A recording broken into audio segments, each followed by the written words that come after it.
Des seniors maintenant, et ces seniors, ils pèsent lourd dans la société française puisqu'ils représentent un tiers de la population et surtout la moitié des consommateurs. Alors bien sûr, les entreprises se décarcassent pour leur plaire.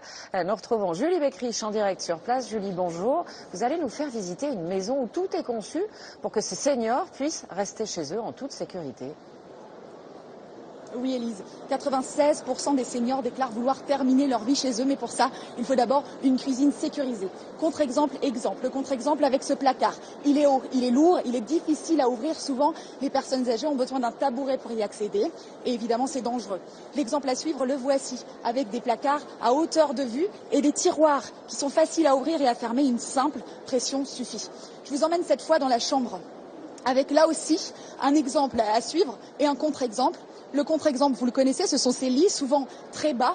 Il est difficile pour les personnes qui ont des problèmes de dos de s'en relever. Alors il y a deux solutions, soit le lit médicalisé que vous connaissez pour les avoir vus dans les hôpitaux par exemple, et une solution moins onéreuse, simplement il s'agit de relever le lit classique. Les personnes âgées qui ont des problèmes de dos s'en relèveront plus facilement. Un dernier exemple avec les nouvelles technologies et cet ordinateur. Regardez le clavier, les touches sont bien plus grandes que normalement. Et c'est un simple film en silicone qui s'enlève pour vos petits-enfants, par exemple, s'ils viennent passer leurs vacances chez les grands-parents. Merci à vous, Julie, pour cette visite en avant-première des seniors de plus en plus actifs.